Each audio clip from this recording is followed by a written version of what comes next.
Hi, welcome back to Courageous Conversations with Milana, and today I'm with someone very special, Samantha Rai.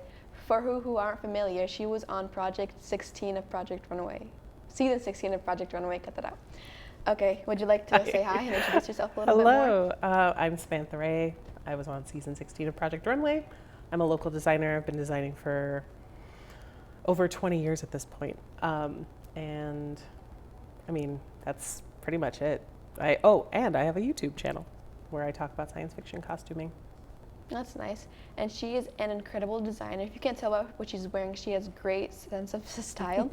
And so I have a question for you. So one of my favorite characters, Tim Gunn was probably one of my favorites. So can you talk about him and because I know you said he was like a sweetheart. Can you talk more about him? Tim is one of the most darling, influential, earnest, and wholesome people I've met in just television in general. He was,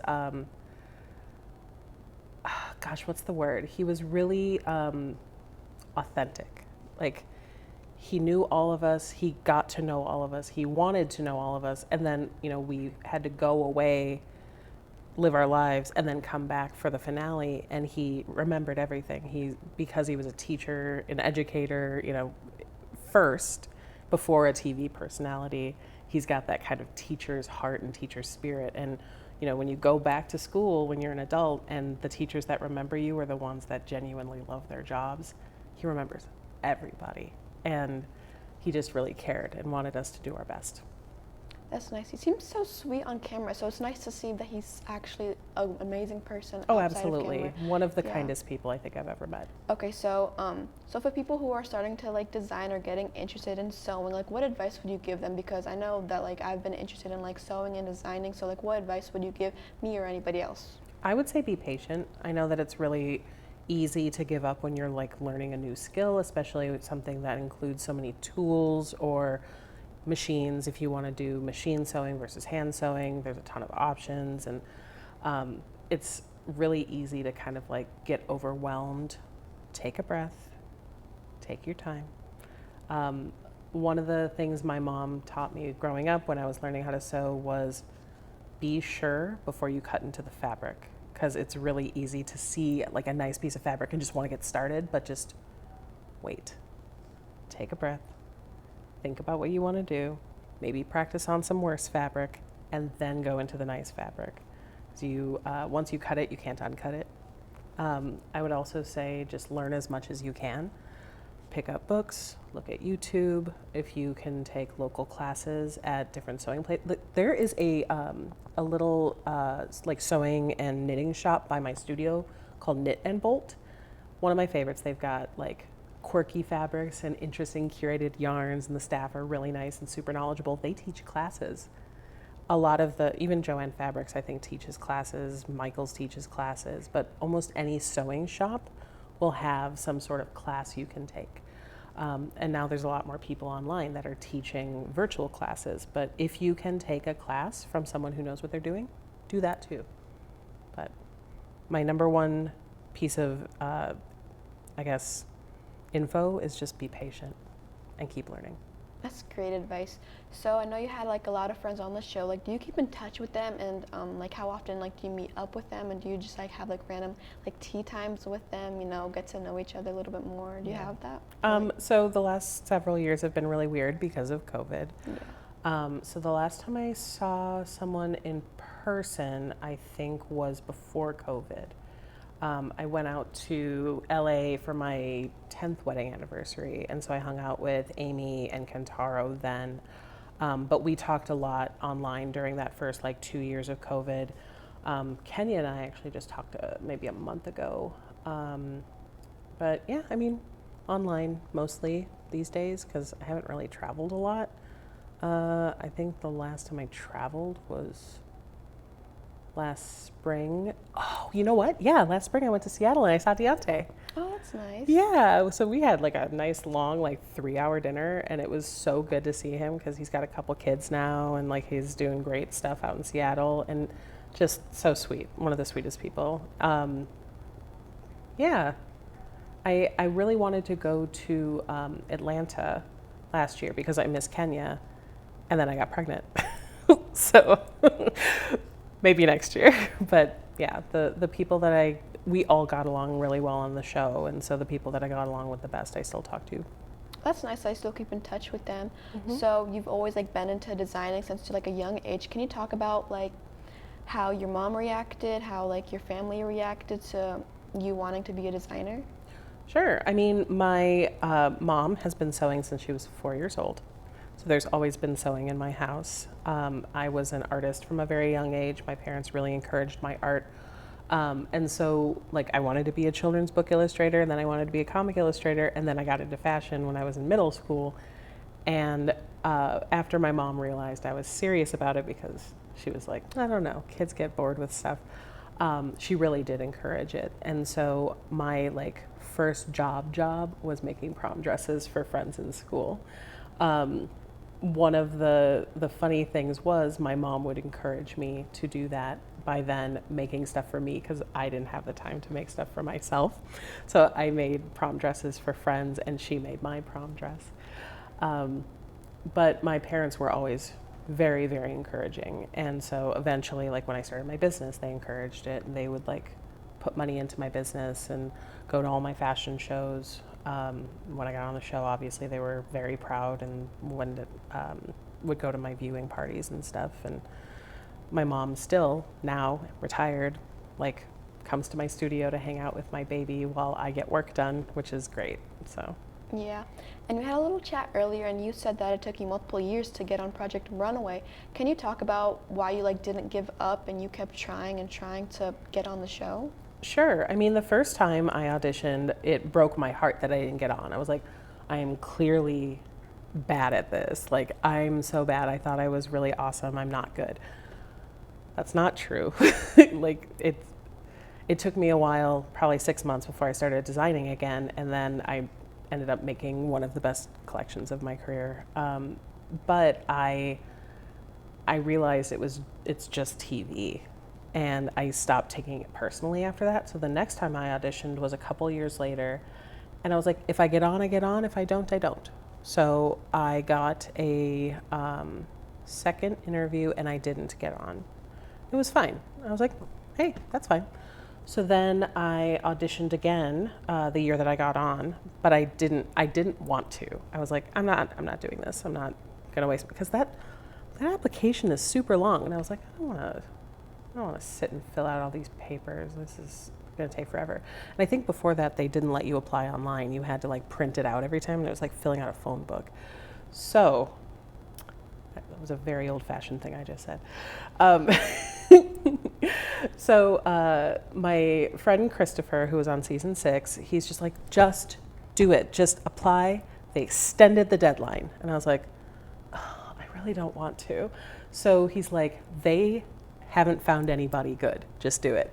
And I did. And I got a call right away. And I was like, all right. So I was just treating it like it was nothing. And I was like, I'm not going to get on. It's fine. And then I kept getting through. And I was like,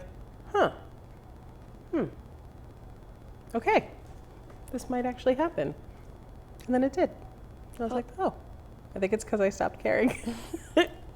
But I didn't put as much pressure on it after that. So I think it was, I don't know, you just keep trying. Yeah. I figured if I was going to get on, I would. And if I didn't, I didn't. It's just something to do at that point. It's nice that you kept trying, because some people, they could have auditioned once and then they didn't get through, and then who knows, if they auditioned again, they could have gotten through, but they never tried to. So it's nice that you tried to.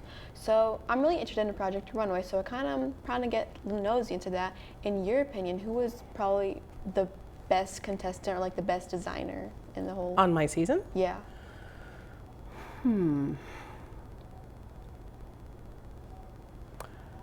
I think that it's not even so much who's the best as like what people were best at what things. Like, I personally liked Kenya's collection and Ayana's collection.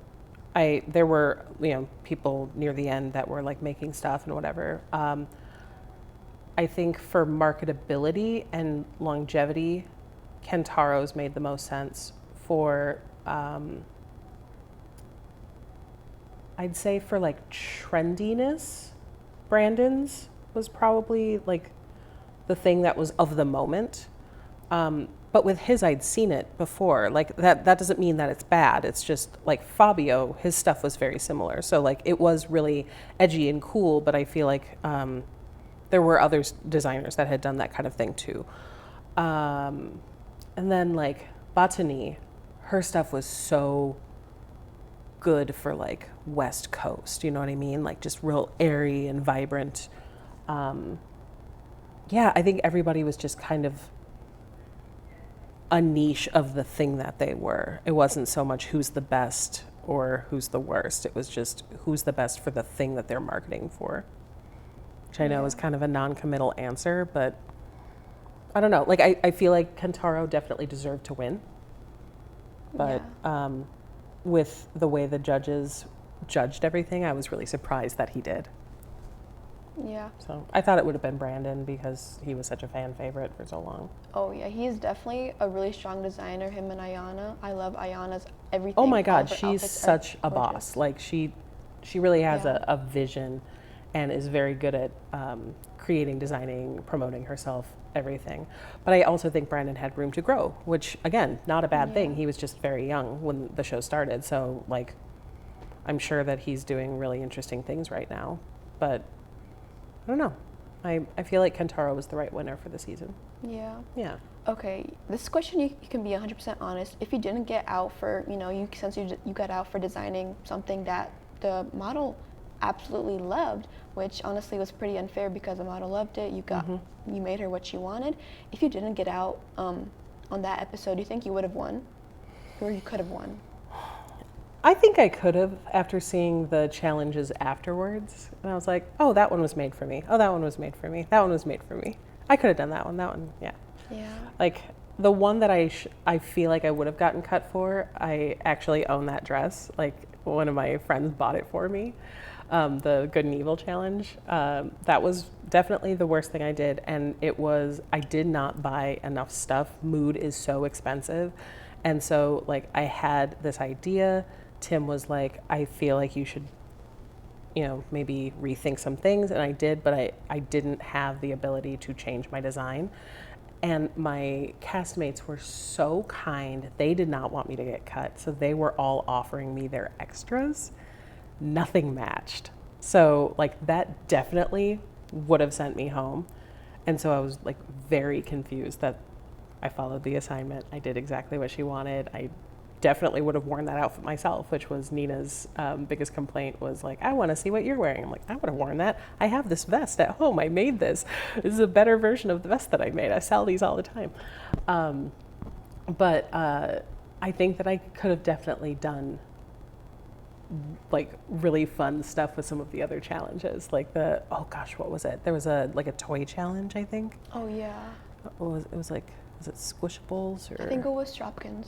Shopkins. Yeah, you would have been really good at that. I think I would have been so cool. Would have been hilarious. Yeah. I would have loved that one.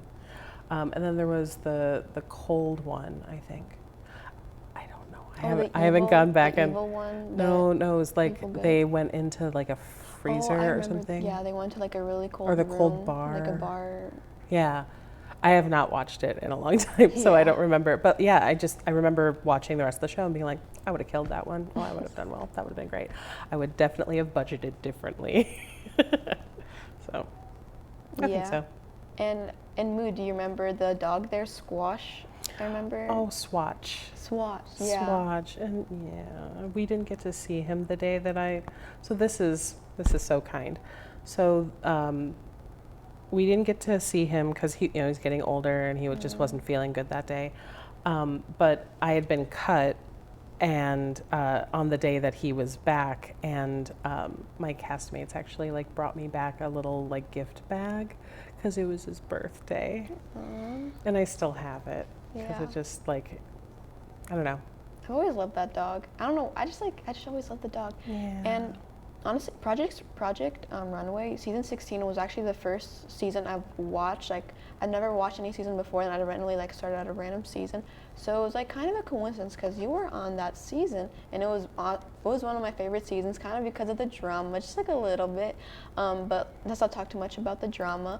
Okay. Appreciate it. Yeah, and if you know what happened in Project Runway, then you know, if you know, you know. Yeah, it was my favorite season, and it's crazy to see that I actually know you, and I've like watched you on TV. I was like, oh, I'm probably never gonna see her again, because when we heard that you were from Minnesota on the show, we were like, oh my gosh, like she's in Minnesota. If she's still in here, then we've like might have passed by her house before. And like, what if I got to interview her? Like, I'm not even lying. We were actually thinking that, me and my funny. mom. So it's crazy that you're actually here, because manifestation is always key. There you go. Yeah. So, and I have a question. Who was like your biggest inspiration, like when you went on Project Runway? Like, if it was a person, or if it was like someone who inspired you a lot, like your mom, family, cousin? That's a good question. I mean, my design inspiration has always been Alexander McQueen, and it was like I've got a big tattoo on my leg of the design that he did that made me want to be a designer. But it just, I don't know. I'd say probably my family and my best friends, like the ones that really just supported me and believed that I could do it. I mean, and that's kind of what made it so hard to be disconnected, I think. Like, not being able to use a phone or computer or anything was not being able to talk to the people that really like gassed me up. So yeah, like my husband and my best friends, they really inspire me all the time. You know, like I've got a couple of friends that I know that when I'm feeling feelings of self-doubt that a lot of artists get, you know, if I talk to them, we both leave the conversation feeling reinvigorated. You know what I mean? It's that kind of like mutual, uplifting, inspirational, like caring. And it's a little hard to get that when you are in a space with a bunch of people you've never met before. So you just gotta kind of remember. And then weirdly, I think Moana had come out the year before, and we couldn't listen to music or watch TV or anything. And so Aaron, the youngest one on the season, he and I would just like sing Moana to each other to kind of inspire each other. Oh, that's so nice. It's like great to have a good relationship with the contestants, because sometimes it can all get competitive. Then you're like talk bad about them, talk smack about the other contestants. But like having a good relationship with them is awesome. You can want to win without being a terrible person. Like, yeah. I want to win. It doesn't mean that I want bad things to happen to other people. So I feel like you can have a healthy competition without being mean. Yeah. And I know, since like you haven't watched your season in a while, but I'm not sure if you remember, but like, what was your favorite challenge?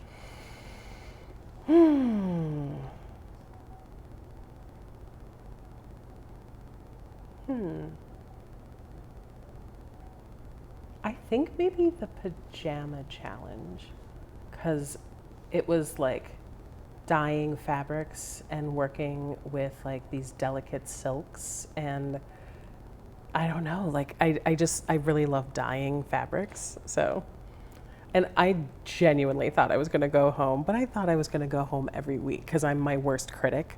Like, I'm definitely the person who's the hardest on myself, and I'm just like, I'm going home. This is the worst. It's terrible. I'm going home. And I was like, oh my God, it looks so good. What is my problem?